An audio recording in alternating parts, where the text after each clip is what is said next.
Hello everyone, this is ऋतु और स्वागत है आप सभी का सीटेट प्रीवियस ईयर क्वेश्चंस की सीरीज में। इस सीरीज में हम डिस्कस कर रहे हैं सोशल साइंस के प्रीवियस ईयर क्वेश्चंस को, जो कि दिसंबर 2021 के सीटेट के एग्जाम में पूछे गए थे और इन क्वेश्चंस को हम डिस्कस कर रहे हैं विद एक्सप्लेनेशन। तो आज जो क्वेश्चन पेपर सॉल्व करने वाले हैं वो है 1 जनवरी 2022 का। तो इसके कुछ क्वेश्चंस बचे हुए हैं जिनको कि हम आज के इस वीडियो में डिस्कस करने वाले हैं। You can also follow me on social media, Facebook page, Insta ID और टेलीग्राम चैनल, लिंक आप डिस्क्रिप्शन में से पा सकेंगे। यहाँ पर क्वेश्चन नंबर 1 दिया है जो कि है मैच ऑफ द फॉलोइंग से रिलेटेड। तो यहाँ पर आपको एक तरफ लेवल्स ऑफ गवर्नमेंट दिए हैं और दूसरी तरफ दिए हैं टाइप्स ऑफ डिसीजंस, यानी कि जो कौन से स्तर की जो सरकार है कौन सा डिसीजन लेती है, कौन सा निर्णय लेती है, ये आपको मैच करना है। सही ऑप्शन की यहाँ पर बात करें तो ये हो जाएगा ऑप्शन नंबर 3। अगर हम इसको मैच करके देखें तो यहाँ पर हम कुछ इस तरह से मैच कर सकते हैं। ए को मिलाएंगे हम किससे, दूसरे से। केंद्र सरकार जो है एक तरह से जो मुद्रा होती है नई, मतलब कि जैसे हम बात करें नए जो नोट होते हैं जारी करना, उनको जारी करने का काम केंद्र सरकार का होता है। तो इसका मतलब यही है कि 2000 रुपये के नए नोट का परिचय, मतलब नया अगर कोई नोट लाना है तो उसको जारी करने का काम कौन करेगी, सेंट्रल गवर्नमेंट करेगी। अब इसके बाद अगर देखें बी को, तीसरे से हम मिलाएंगे। बी जो है राज्य सरकार, और राज्य सरकार का क्या काम है, क्षेत्रीय परिवहन कार्यालय स्थापित करने का कार्य, यानी जो रीजनल ट्रांसपोर्ट ऑफिस होगा उसको सेटअप करने का काम कौन करेगी, राज्य सरकार करेगी, स्टेट गवर्नमेंट करेगी। और अगर सी की बात करें तो सी को मिला देंगे हम पहले से। सी कौन सा है, लोकल गवर्नमेंट, लोकल जो लोकल लेवल पर काम करती है, गांव शहर या कस्बों की जो गवर्नमेंट होती है। तो यहाँ पर बात करें तो तमिलनाडु के एक छोटे से शहर वेल्लोर में एक पार्क खोलने का निर्णय कौन करेगी, लोकल गवर्नमेंट करेगी। तो इस तरह से जो है काम बटे हुए हैं गवर्नमेंट के अलग अलग लेवल्स पर। नेक्स्ट क्वेश्चन है आकस्मिक रोजगार से क्या तात्पर्य है, what is meant by casual employment. Casual employment के बारे में हम पिछले वीडियोज में पढ़ चुके हैं। कैजुअल एम्प्लॉयमेंट होता है जो कि फिक्स वर्क नहीं होता है, फिक्स एक जॉब नहीं होती है, आपको फिक्स सैलरी नहीं मिलती है। तो वैसा जो एम्प्लॉयमेंट होता है वो होता है कैजुअल एम्प्लॉयमेंट। अब इसके आधार पर आप बता सकते हैं इसमें सही ऑप्शन। तो यहाँ पर हो जाएगा ऑप्शन नंबर 3 कि श्रमिकों को तभी काम पर बुलाया जाता है जब कर्मचारियों को उनकी आवश्यकता होती है, यानी कि अगर फैक्ट्री में काम ज़्यादा होगा तभी उन वर्कर्स को बुलाया जाएगा जो वहाँ पर काम करते हैं, अदरवाइज उनके लिए काम नहीं होगा। तो वही है कैजुअल वर्किंग कि जब काम मिलेगा, मतलब जब काम होगा, फैक्ट्री के पास ऑर्डर्स आएंगे तब उनको काम मिलेगा। ये काम आपका कुछ महीनों के लिए भी हो सकता है, कुछ सालों के लिए भी हो सकता है, लेकिन ये फिक्स काम नहीं होता है। ऐसा नहीं होता कि आपकी जो जॉब लग गई एक बार फिर आपको बहुत साल के लिए, 10-20 सालों के लिए जॉब सिक्योरिटी मिल गई, या फिर आपको सैलरी जो है वो फिक्स मिलेगी, आपको टाइम से सैलरी मिलती रहेगी फिक्स, और एक तरह से सिक्योरिटी रहेगी। तो ऐसा इसमें कुछ नहीं होता है। इसमें एक तरह से कैजुअल वर्क होता है, और कैजुअल ही हम कह सकते हैं इनकम का भी होता है कि इनकम जो है कभी मिल जाती है कभी नहीं मिलती है, या फिर फिक्स इनकम का कुछ ऐसा नहीं होता है कि इस काम के लिए आपको फिक्स इतनी इनकम मिलेगी, तो ऐसा कुछ डिसाइड नहीं होता है। तो ऐसा होता है कैजुअल एम्प्लॉयमेंट। नेक्स्ट क्वेश्चन है एक परिधान उद्योग में, यानी गारमेंट इंडस्ट्री है, निम्नलिखित में से किसे सबसे अधिक लाभ होने की संभावना है। गारमेंट इंडस्ट्री के बारे में हम पॉलिटी में पढ़ चुके हैं। तो जब हमने बाजार के बारे में बात करी थी, बाजार नाम का जो चैप्टर हमने पढ़ा था उसमें इसके बारे में दिया था सारा, और इसमें हमने देखा था कि किस तरह से कुछ लोगों को ज़्यादा लाभ मिलता है और कुछ लोगों को लॉस होता है, मतलब प्रॉफिट जो होता है कुछ लोगों को मिलता है और कुछ लोगों को लॉस होता है, मतलब उनका जो काम होता है उसको उसके हिसाब से इनकम नहीं होती है। तो यहाँ पर जो सबसे अधिक लाभान्वित होगा, यानी जिसको सबसे ज़्यादा प्रॉफिट होगा, वो होगी मल्टीनेशनल कंपनीज, बहुराष्ट्रीय कंपनियाँ, यानी जो माल को आगे बेचेंगी कंपनियाँ। यानी कि ये पहले बुनकरों ने कपड़ा बुना, उससे पहले सूत बना था, और सूत के बाद कपड़ा बुना बुनकरों ने, बुनकरों के बाद ये व्यापारी को जाता है, व्यापारी के बाद फिर मल्टीनेशनल कंपनीज को जाता है। तो जब मल्टीनेशनल कंपनी से ये जाता है, जब उनका ब्रांड नेम उन पर लग जाता है कपड़ों पर, तो फिर उसके हिसाब से उनको इनकम होती है। तो जो इनकम होती है कंपनियों को होती है, जो वर्कर्स होते हैं उनको इतना प्रॉफिट नहीं हो पाता, बल्कि उनकी जो मजदूरी होती है वो भी उनको उतनी नहीं मिल पाती जितनी काम के हिसाब से मिलनी चाहिए। तो सबसे ज़्यादा फायदा होता है बहुराष्ट्रीय कंपनी यानी मल्टीनेशनल कंपनीज को, क्योंकि वो जितना चाहे उतने का उस पर लेबल लगा देते हैं क्वालिटी के हिसाब से और उतने ज़्यादा पैसे कमाते हैं। नेक्स्ट क्वेश्चन है, लोकतंत्र की मूल विशेषता कौन सी है? बेसिक फीचर जो है डेमोक्रेसी का वो कौन सा है इसमें से? यहाँ पर सही ऑप्शन की बात करें तो ऑप्शन नंबर 3 सही हो जाएगा, इक्वेलिटी। देखो इक्वेलिटी जो है किसी भी डेमोक्रेसी की जो है बेसिक फीचर है, क्योंकि डेमोक्रेसी हम तभी कह सकते हैं किसी गवर्नमेंट को जब उस वहाँ पर इक्वेलिटी होगी। अगर इक्वेलिटी नहीं होगी तो डेमोक्रेसी कैसी? तो बेसिक फीचर यही है डेमोक्रेसी का कि वहाँ पर सभी को इक्वल माना जाए, समान अधिकार मिले, तभी हम उस देश को लोकतांत्रिक देश कह सकते हैं। थर्ड ऑप्शन यहाँ पर सही हो जाएगा। नेक्स्ट क्वेश्चन है, कविता सुबह 5 बजे बस स्टेशन पर चाय बेचती है, सुबह 7 बजे वह दूर के एक कुएं से पानी लेने जाती है, घर लौटने के बाद वो खाना बनाती है, कपड़े धोती है, घर की सफाई करती है और फिर अपनी चाय की दुकान के लिए सामान खरीदने बाजार जाती है। कविता वर्तमान में किस चीज़ का सामना कर रही है? कविता इज करेंटली फेसिंग, तो कविता किस चीज़ का सामना कर रही है? यहाँ पर सही ऑप्शन की बात करें तो हो जाएगा डबल बर्डन, दोहरा बोझ। तो देखो जब वो बस स्टेशन पर काम जो कर रही है वो चाय बेचने का, वो एक तरह से क्या कर रही है, चाय की दुकान है उसकी और वो बाहर काम कर रही है। बाहर काम करने के साथ साथ वो घर का काम भी उसे करना पड़ता है।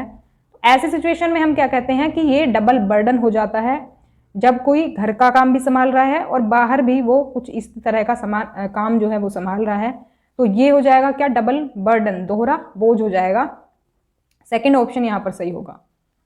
निम्नलिखित में से किस मौलिक अधिकार का उल्लंघन होगा? यदि जैन समुदाय के लोगों के एक समूह को जैन तीर्थंकर की शिक्षाओं पर एक अध्ययन केंद्र खोलने की अनुमति नहीं है, यानी अगर कोई लर्निंग सेंटर खोलना चाहता है, एक तरह से हम एजुकेशनल इसको सेंटर कह सकते हैं, तो अगर कोई ये खोलने की अनुमति इसको नहीं मिलती है किसी भी धर्म के लोगों को, सिर्फ जैन की बात नहीं करेंगे हम, सभी धर्मों की बात कर सकते हैं, तो अगर किसी एक पर्टिकुलर धर्म को उसके लर्निंग सेंटर या एजुकेशनल सेंटर खोलने की अनुमति नहीं है, तो कौन से मौलिक अधिकार का इसमें उल्लंघन होगा? यहाँ पर हो जाएगा ऑप्शन नंबर 1 करेक्ट, सांस्कृतिक और शैक्षिक अधिकारों का अधिकार। देखो यहाँ पर अगर बात करें शैक्षिक अधिकारों की, तो ये शैक्षिक अधिकार एजुकेशनल राइट से जुड़ा हुआ है, यानी कि शिक्षा लेने का जो अधिकार है। तो किसी भी धर्म के लोगों को अपना एजुकेशनल सेंटर खोलने की अनुमति है, उस पर कोई पाबंदी नहीं है। तो इसीलिए यहाँ पर कहा गया है कि इस चीज़ का जो है एक तरह से शैक्षिक अधिकार का उल्लंघन माना जाएगा अगर उनको एजुकेशनल इंस्टीट्यूशन या फिर लर्निंग सेंटर नहीं खोलने दिया जाता है। तो अब यहाँ पर और भी चीज़ें देख लेते हैं कौन कौन सी चीज़ें इसमें इंक्लूड हैं सांस्कृतिक और शैक्षणिक अधिकार में। तो संविधान में कहा गया है कि धार्मिक या भाषाई सभी अल्पसंख्यक समुदाय अपनी संस्कृति की रक्षा और विकास के लिए अपने अपने शैक्षणिक संस्थान खोल सकते हैं। देखो अल्पसंख्यक समुदाय क्या होता है, जो संख्या में बाकी लोगों से कम है। तो जैन समुदाय की बात करें तो संख्या में कम है ये, और ये देखो अल्पसंख्यक किसी भी आधार पर हो सकते हैं, धार्मिक आधार पर भी हो सकते हैं, भाषा के आधार पर भी हो सकते हैं। तो यहाँ पर क्योंकि हमने धार्मिक आधार पर बात करी है, जैन समुदाय की बात कर रहे हैं, तो ये अपनी संस्कृति की रक्षा और विकास के लिए क्या कर सकते हैं, एजुकेशनल इंस्टीट्यूशंस खोल सकते हैं।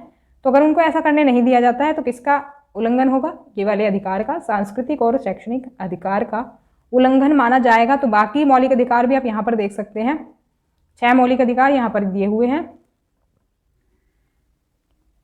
नेक्स्ट क्वेश्चन है, संवैधानिक उपचार के अधिकार का क्या अर्थ है? What is the meant by the right to constitutional remedies? यहाँ पर सही ऑप्शन होगा सेकंड, नागरिकों को अपने मौलिक अधिकारों के उल्लंघन के मामले में अदालत में अपील करने का अधिकार। इसके बारे में थोड़ा सा डिटेल में जान लेते हैं। देखो संवैधानिक उपचार का अधिकार जो है वो क्या है, भारत में ये एक अधिकार है जो कि कहता है कि यदि कोई व्यक्ति अपने मौलिक अधिकारों की रक्षा करना चाहता है, यानी कि उसे लगता है कि अगर कि मेरे मौलिक अधिकारों का जो है हनन हो रहा है, मुझे मिल नहीं रहे हैं, तो वो सर्वोच्च न्यायालय में जा सकता है, वो सर्वोच्च न्यायालय में अपील कर सकता है। और ये अधिकार सर्वोच्च न्यायालय के लिए अनुच्छेद 32 और उच्च न्यायालय के लिए अनुच्छेद 226 के अंतर्गत आता है। तो मतलब अनुच्छेद 32 में तो सर्वोच्च न्यायालय के लिए इसमें निर्देश दिए गए हैं ये संवैधानिक उपचारों से रिलेटेड, और उच्च न्यायालय यानी हाई कोर्ट जो होते हैं, स्टेट कोर्ट्स जो होते हैं, उनके लिए 226 के अंदर ये प्रावधान किया गया है। तो इसे संवैधानिक उपचार के अधिकार के रूप में जाना जाता है। तो BR अम्बेडकर ने कहा कि अनुच्छेद 32 जो है संविधान की आत्मा है। आपने सुना भी होगा कि संविधान की आत्मा किसे कहा गया है, संवैधानिक उपचारों के अधिकार को, और इसके मूल में है ये संविधान के साथ ही सुप्रीम कोर्ट ने इसे अपने मूल ढांचा सिद्धांत में शामिल किया है। यानी कि जो हम सुनते हैं ना कि सुप्रीम कोर्ट ने कहा है कि मूल ढांचे को छेड़े बिना आप संशोधन कर सकते हो, जो गवर्नमेंट से कहती है सुप्रीम कोर्ट कि मूल ढांचे में कोई परिवर्तन नहीं कर सकते आप, वो मूल ढांचे में शामिल है ये मौलिक अधिकार भी। तो ये वाला जो मौलिक अधिकार है ये मूल ढांचे में शामिल है, यानी कि इसके साथ छेड़छाड़ नहीं की जा सकती या फिर इसमें संशोधन कोई नहीं किया जा सकता। तो ये मूल ढांचे में आता है अगर, तो इसका यही मतलब है। नेक्स्ट क्वेश्चन है, सर्वोच्च न्यायालय के किस अधिकार क्षेत्र में केंद्र और राज्य के बीच विवाद शामिल है? यहां पर सही ऑप्शन होगा ऑप्शन 1, ओरिजिनल ज्यूरिसडिक्शन, मूल न्यायाधिकार। तो केंद्र और राज्य के बीच जो विवाद होता है वो मूल न्यायाधिकार में शामिल है। यहाँ पर इसके बारे में थोड़ा सा जान लेते हैं। अनुच्छेद 131 बात करता है मूल क्षेत्राधिकार की, और एक तरह से बात करें सुप्रीम कोर्ट की, तो सुप्रीम कोर्ट भारतीय संघ की विभिन्न इकाइयों के बीच उत्पन्न होने वाले विवादों को तय करने के लिए मूल अधिकार क्षेत्र रखता है। यानी कि सुप्रीम कोर्ट को जो है ये परमिशन है कि अगर कहीं भी कोई विवाद होता है, जैसे कि अब क्योंकि जो बड़े लेवल पर जो शक्तियां होती हैं जैसे केंद्र और राज्य हो गए, तो इनका झगड़ा कौन निपटाएगा? तो ये पावर दी गई है सुप्रीम कोर्ट को। केंद्र या फिर एक या एक से अधिक राज्य के अगर बीच विवाद हो जाता है तो ये सुलझाने का काम कौन करेगा? सुप्रीम कोर्ट करेगा। या फिर एक तरफ केंद्र और कोई भी राज्य और दूसरी तरफ एक या अधिक राज्य, यानी कि केंद्र के साथ भी एक राज्य मिल सकता है और दूसरी तरफ दूसरे राज्य हो सकते हैं, ऐसा कोई विवाद होता है तो वो भी सुप्रीम कोर्ट निपटाएगा। या फिर दो या दो से अधिक राज्यों के बीच अगर कोई विवाद होता है तो वो भी सुप्रीम कोर्ट ही निपटाएगा। ये कहा गया है किसमें? 131 आर्टिकल में। और ये क्या कहलाता है? ओरिजिनल ज्यूरिसडिक्शन, यानी कि मूल क्षेत्राधिकार ये कहलाता है। तो सर्वोच्च न्यायालय का मूल क्षेत्राधिकार भारत सरकार और एक या अधिक राज्यों के बीच किसी विवाद तक फैला हुआ है। यानी सरकार, भारत सरकार और राज्यों के बीच अगर विवाद हो जाता है या फिर राज्यों के बीच विवाद हो जाता है, उसको सुलझाने का काम करेगा सुप्रीम कोर्ट, और ये ऐसा कहा गया है 131 आर्टिकल के अंदर। नेक्स्ट क्वेश्चन है, इसमें स्टेटमेंट्स दी हुई है। स्टेटमेंट से क्या आप देखेंगे यहाँ पर अगर, तो असर्शन और रीजन दिया हुआ है, तो यहाँ पर आपको सही और गलत पहचानना है। सही ऑप्शन हो जाएगा 1, both A and R are true and R is the correct explanation of A। तो एक्सप्लेनेशन भी जो दी है वो सही दी है और स्टेटमेंट भी दोनों सही है। यहाँ पर बात करें दोनों स्टेटमेंट्स की, तो साम्राज्य अतीत में वन संसाधनों तक पहुंच के लिए आदिवासियों पर बहुत अधिक निर्भर थे, बात बिल्कुल सही है। जो एम्परर्स होते थे पहले वो वन संसाधनों तक पहुंचने के लिए आदिवासियों की मदद लेते थे। उसका रीज़न है क्योंकि लगा करके नेक्स्ट स्टेटमेंट को हम पढ़ते हैं जिससे हम दोनों को कनेक्ट कर पाएँ। क्योंकि आदिवासियों को अधिकांश जंगलों तक पहुंच और नियंत्रण का गहरा ज्ञान था। अब देखो उनको नॉलेज थी आदिवासियों को, तभी तो उन पर डिपेंड रहते थे। नॉलेज नहीं होती तो क्यों डिपेंड रहते? तो आदिवासियों को क्योंकि नॉलेज थी जंगलों की, उस पर पहुंच थी, नियंत्रण था और उसका नॉलेज मतलब गहरा ज्ञान था उनको। जो जड़ी बूटियाँ होती थी जो चाहिए होती थी या फिर कोई ज़रूरी चीज़ चाहिए होती थी वनों से, तो उनका गहरा ज्ञान था। इसलिए साम्राज्य अतीत में वन संसाधनों तक पहुंच के लिए आदिवासियों पर बहुत अधिक निर्भर होते थे। तो दोनों ही स्टेटमेंट सही हैं और जो रीज़न दिया है वो भी सही दिया है। देखो रीज़न जो होता है ये सेकंड वाला होता है पहली वाले स्टेटमेंट का। पहला वाला जो स्टेटमेंट दिया होता है वो इस पर बेस्ड होता है, तो ये रीज़न रहा है पहले स्टेटमेंट का।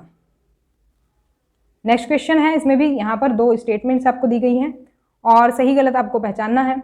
सही की बात करें तो ये हो जाएगा option 1 correct, A and B both are correct. अल्पसंख्यक शब्द उन समुदायों को संदर्भित करता है जो शेष आबादी के संबंध में संख्यात्मक रूप से छोटे हैं। यानी कि जो संख्या में कम होते हैं उनको हम क्या कहते हैं? माइनॉरिटी या फिर अल्पसंख्यक। जैसे कि हम धर्म के आधार पर बात कर सकते हैं, हम किसी भी आधार पर बात कर सकते हैं, भाषा के आधार पर बात कर सकते हैं। जैसे कि आप देखें तो संस्कृत बोलने वाले लोग कम हैं, तो उनको हम क्या कहेंगे? वो माइनॉरिटी में हैं, अल्पसंख्यक हैं संस्कृत बोलने वाले लोग। वैसे ही हम धर्म के बारे में बात कर सकते हैं, जैसे कि जैन या बौद्ध धर्म के लोग हैं, ये क्या कहलाएंगे? ये माइनॉरिटी कहलाएंगे, क्योंकि इनकी जो संख्या है बाकी धर्मों के अपेक्षा इनकी संख्या कम आपको मिलेगी। तो ये किस में आएंगे? माइनॉरिटी में आ जाएंगे। तो यानी कि ये शेष आबादी के संबंध में संख्यात्मक रूप से छोटे हैं, यानी कि संख्या में कम है। सेकंड है, अल्पसंख्यक शब्द केवल सदस्यों के बारे में नहीं है बल्कि सत्ता, संसाधनों तक पहुंच आदि के मुद्दे को शामिल करता है। और सिर्फ देखो ये जो है ना, सिर्फ संख्या तक ही सीमित नहीं है। यहाँ पर तो दे दिया कि संख्यात्मक रूप से छोटे हैं, लेकिन इसके अलावा ये सत्ता, संसाधनों तक पहुंच के मुद्दे को भी शामिल करते हैं। यानी कि जो अल्पसंख्यक है एक तरह से, उनकी पहुंच संसाधनों तक भी नहीं है, जो रिसोर्सेस बाकी लोग यूज़ करते हैं उन तक भी उनकी पहुंच नहीं है, इसलिए भी उनको माइनॉरिटीज़ कहा जाता है। तो इस पॉइंट को ध्यान रखेंगे। तो यहाँ पर अगर बात करें तो ये थी हमारी आज की क्लास। और वीडियो आपको कैसी लगी कमेंट करके ज़रूर बताएं। If you have any query then please ask me in comment section. Video पसंद आई हो तो लाइक ज़रूर करें, शेयर करें ज़्यादा से ज़्यादा और चैनल को सब्सक्राइब कर लें, जिससे कि आपको सभी अपडेट्स एंड नोटिफिकेशंस मिलते रहें। देखो, ज़्यादा से ज़्यादा शेयर करें जिससे ज़्यादा से ज़्यादा लोग देखें, मुझे थोड़ा मोटिवेशन मिले और मैं आपके लिए और अच्छा कंटेंट लेकर के आऊँ। अब कम लोग देखेंगे तो फिर मेरा भी जो है वो मोटिवेशन, मुझे भी तो मोटिवेट होने की ज़रूरत पड़ती है ना, मुझे भी तो चार्ज होने की ज़रूरत पड़ती है। मेरी तो बैटरी तभी चार्ज होगी ना जब आप लोग सपोर्ट करेंगे और ज़्यादा से ज़्यादा लोग देखेंगे, ज़्यादा से ज़्यादा लोग कमेंट करेंगे अच्छे अच्छे, मुझे लगेगा कि बहुत ज़्यादा मेरी वीडियोस पसंद की जा रही हैं, तो मैं भी फिर थोड़ा चार्ज होंगी और फिर थोड़ा और कंटेंट आपको प्रोवाइड कर पाऊँगी। अभी दिन में मैं एक ही वीडियो प्रोवाइड करा रही हूँ, वो इसलिए क्योंकि वही है कि ज़्यादा लोग अगर देखेंगे तो मेरा थोड़ा सा मोटिवेशन बढ़ेगा। मैं इतनी मेहनत करती हूँ एक वीडियो में भी, और मैं फिर और वीडियोस आपको प्रोवाइड करा सकूँगी। बाकी सब्जेक्ट्स के भी प्रीवियस ईयर कराने का सोच रही हूँ।